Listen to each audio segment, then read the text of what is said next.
So I've highlighted the interesting parts in this article, and we also have a Reddit thread on this where we can see what people are saying. So starting with 40% of agentic AI projects will be cancelled by the end of 2027, so about 2.5 years, as we're midway through 2025, due to rising costs, unclear business value, or insufficient risk controls. This isn't really too surprising. Most businesses fail. Costs are rising. AI is already expensive to run. And it's all a race to the bottom anyway, in my opinion. And the only companies that are going to probably survive are the Googles and Microsofts and possibly OpenAIs of the world. Insufficient risk controls and unclear business value. Nothing really more to cover there.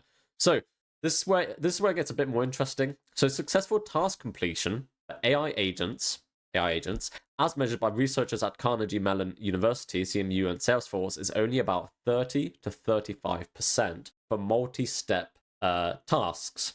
And actually down here, we've got a list of the models they tried. You can see that Gemini 2.5 Pro seemingly was the best one, and there's also a caveat here that some were partially completed. They gave some bonus points as well. So to further muddy the math, Gartner, which is this IT consultancy, contends that most of the purported agentic AI vendors offer products or services that don't actually qualify as agentic AI. Is that surprising to anyone? I feel like people always like using whatever the buzzword of the year is. We had it with big data, we had it with blockchain, we've had it with everything. And yeah, the reality is most software isn't AI, and most agents probably aren't agents. So you can think of them as, here's our definition, you can think of them as AI models in an iterative loop, so basically trying to respond to input using applications and API services. The reason it's an iterative loop is usually because it's multi-step. So you have an AI that keeps going, trying to achieve some kind of goal.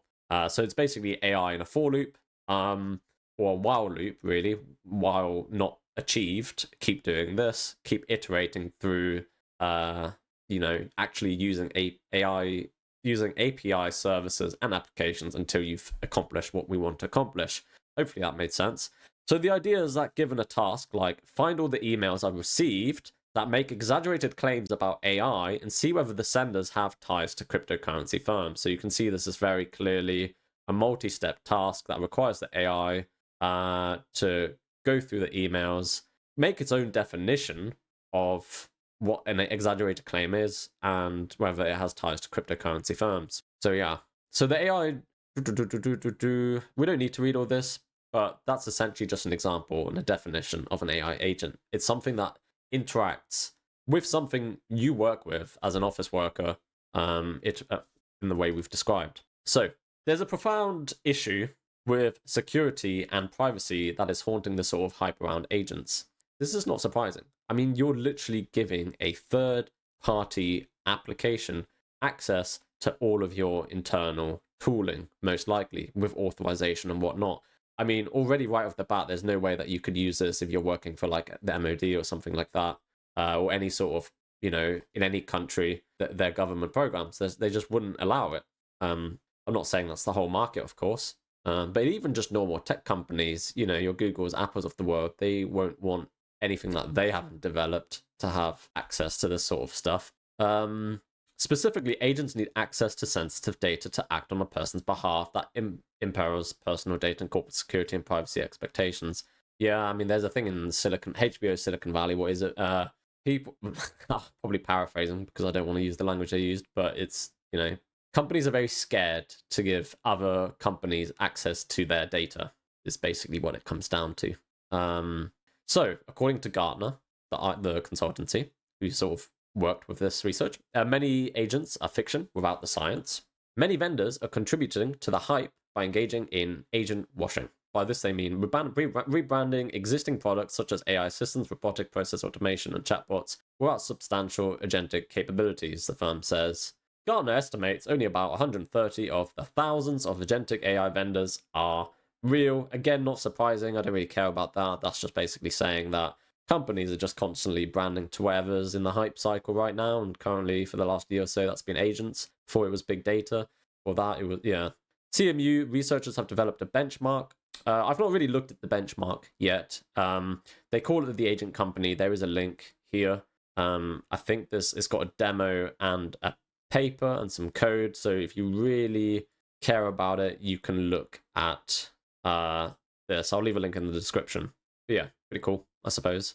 You need some kind of mathematical framework, I guess, that you're comparing everything by. Otherwise, you're just guessing. Whether you think the benchmark is good or not is sort of a separate issue. And yeah. So it's a simulation environment designed to mimic a small software firm and its business operations. I'm going to carry on reading here because I can't remember what it said. They did so to help clarify the debate between AI believers who argue that the majority of human labors can be automated and AI skeptics who said such claims are part of gigantic AI grift. Why do people love the word grift so much? Anything is a grift. Tech people have always been over-optimistic, sure, but I don't think it's a grift. The gap between these positions, they argue in the paper detailing the project, is due to lack of way to test how AI agents handle common workplace activities. Hence the need for a benchmark. Yeah. And the problem is the benchmark probably always needs adapting, because once you have a benchmark, you can fit your software to that exact benchmark. I guess if the benchmark's useful, it doesn't really matter. So, using two agent frameworks, OpenHands Codact and Owl Roleplay. I'm actually not familiar with these. I probably should have read these, but I didn't. I'm guessing it's just some kind of it's just a benchmark for real world software engineering challenges. Anyway, I might read that. I'll leave the article in the description. You can check out anything you want to. So the CMU boffins put the following, that's a word I haven't heard in a while, put the following models through their paces and evaluated them based on their task success rates. The results were underwhelming. So seemingly, the very best model successfully completed just over 30% of tasks, and the worst at 1.1%. So here you can see all the different models. I should probably highlighted this bit because that might be of interest to some people. So Gemini 2.5 Pro was able to autonomously perform 30.3% of the provided test completion and achieve a score of 39.3% on our metric that provides extra credit to partially completed tasks. So, but only, at the end of the day, you probably don't want partially completed tasks. It's sort of reading people's code, right? It's just like then you have to go through the hassle of actually checking what has not been completed successfully. This next bit here is quite interesting. And I think that might be the last bit of this article that I really cared about. And then we can see what the Reddit comment said. So the researchers, they observed that various failures during the testing process, these included agents neglecting to message a colleague as directed, the inability to handle certain UI elements like pop-ups when browsing, and instances of deception. That last bit is what I found interesting because this is pretty crazy. And it reminded me of that years ago. I think Google, I think it was Google maybe creating AI to play Tetris, and it was programmed to not lose. So when it was about to lose, it just paused the game. So here, the deception. In one case, when an agent couldn't find the right person to consult on Rocket Chat, an open source Slack alternative for alternative internal communication, it decided to create a shortcut solution by renaming another user to the name of the intended user. That's quite interesting. Although actually, as I say it out loud, now I'm thinking, is there a possibility that it's sort of like an upsert, right? Almost in a database. What they're doing there is maybe they couldn't find the name, and if they couldn't find the name, they created the name and sent the person there. But it's definitely the wrong way to behave. I would have to imagine that this person definitely did exist. It's a bit of it's definitely interesting. So anyway, that's really it for this article. I guess we can talk about return on investment. I've said in previous videos before that I think for the most part, AI software is a race to the bottom, The real money is in the hardware, most likely, and whoever's around to survive. Anyway, let's see what the wonderful people of Reddit are saying. Using AI tools every day, this sounds about right. So many hallucinations, so little trust. I think the hallucinations come when it's complex. I find in day-to-day use, I don't see too many hallucinations, but they do happen. I'm trying to think of my most recent one. Although, yeah, I guess you could make an argument that humans do weird hallucinations as well. It's the trust thing, though. Until you can trust something 100%, it's just never going to be something that you want to rely on, especially autonomously. Like the thing with ChatGPT or Gemini, whatever, when you're interacting with them, you're giving it an input and reading the output. It's not like an autonomous thing, so you can still fact check it. Whereas if you're just letting a agent loose on your company's stack, bad things could happen. And, AI agents you can't really be responsible, You would have to wonder about the laws. Like, could there be lawsuits involved? What if you have an AI agent and yeah, I don't know. It's a trust thing, isn't it? So, important distinction here is that the study is not just, if you ask ChatGPT the capital of Morocco, it's wrong 70% of the time. Yes. The failures here was specifically in doing complex multi-step agent tasks, like go through my emails, find people who say X, and see if they're Y. Yes. It's good that someone else read the article. We just found the same thing. This is absolutely an important distinction. But to add a caveat that I'm sure you're aware of, lots of execs, managers, and companies are basing their entire futures on incorporating these multi-step tasks into their pipelines and punishing employees who are on board. Source? Nah. So it's okay, as long as the corporation cannot be found liable for the false information it provides to clients, customers, employees, such it's all good. The profits will be amazing. First to market and all that, gotta be first. If you have to be first, then it's, I don't know. We're not even at agents yet, it's all marketing.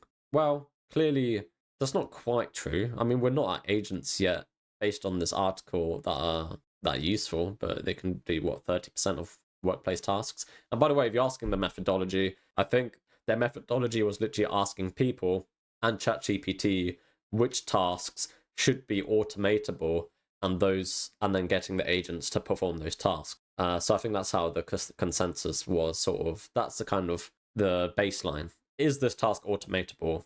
Yes. And then we're going to try and get the agent to do it, and that's what it was based on. And then it either succeeds, fails, or partially succeeds from what we saw. So, but I am wrong all the time. These are some massive gains for me. Yes, 70% of the time it's wrong every time. Well, who could have seen that coming? That's right. Anyone who's ever had to interact with one of these glorified movie phones. Look, there's definitely some AI tools out there that are good and genuine, but every damn company slaps AI onto their directory bot and calls it AI. Yeah, we've always had that. Whatever's like the trendy thing at the moment, people just was like, oh, that's it. I said big data earlier, then it was cloud. And like cloud is here to stay now, obviously, and cloud is massive, but there was a period where everyone was saying everything was cloud, and everyone was obsessed with it. Hype cycle. Is anyone else like hardly using AI for programming at all? To be honest, yeah, well, that's not true. I do use it.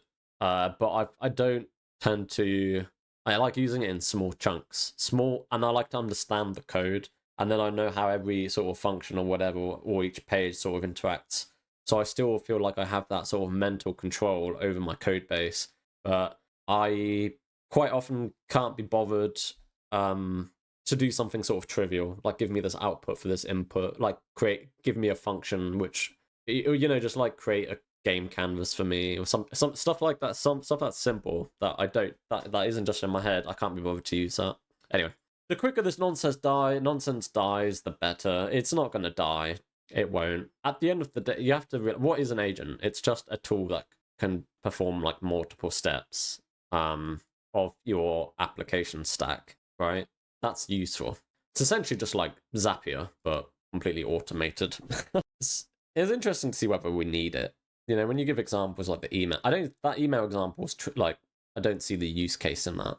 No one would pay for it, at least. There's no paid use case there. Pretty misleading title. The study shows that the agents, who would have thought?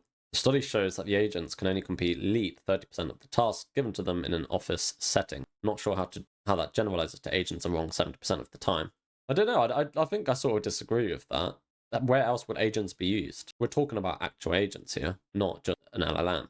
Maybe I'm just misunderstanding. What was the article title? AI agents get office tasks wrong around 70% of the time. So it's very specific there.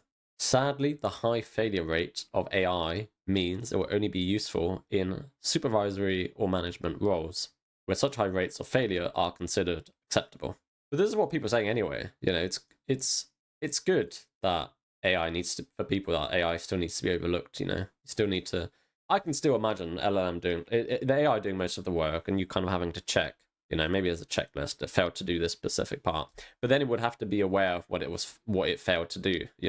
That's still better than some of my co-workers, probably true. Did anyone else read this title? It's literally clickbait. Everything clickbait. The thing is, these days, if you don't write something as clickbait, no one clicks it. Look at like almost every YouTube title. 90% of it is clickbait. I tried to make my titles like a sort of mix between clickbait and accurate, somewhere in the middle. It's really difficult though. If you make your title just really boring, then no one cares. That's just the reality. That's just what the metrics show. Don't need to read all that. What do we expect? They don't know what right is. They know language patterns, and because language has logic, they can get things seemingly right. Still essentially repeating patterns to us based on the patterns of our inputs. Yeah, doesn't matter if it has utility. Another big problem is that everything you say directs them. So a lot of times you're changing up the prompts unknowingly. I think what they're saying here is that if you write the same thing in a slightly different way, so the 2-3 sentences with exactly the same meaning, but say a word different, you'll get different results. It's probably true. And they want AI agents managing IT security. Yeah, no, I agree with the security part. The security part is a bit crazy. But funnily enough, it's good at detecting security issues. But that's not an agent though, necessarily. Again, agent is just like this. It goes back to like this AGI thing. Like, do you really need AGI? Probably not. You just need something that sort of looks and feels like it. Just have a piece of software which is very niche, vertical, that's really good at performing the task at what it needs to do. We're doomed. Humans have never been below the 80% mark. A marked improvement over humanity. AGI coming soon? No. I'd disagree. Although it's kind of what I said a second ago. My opinion on the AGI thing is that I think we'll have something that might sort of feels like AGI, but just isn't. And, you know, that's a philosophical question of whether there's a difference between those two things. Anyway, I think we're going to stop the video right there. Leave a like, subscribe, and let me know your thoughts. Thanks for watching.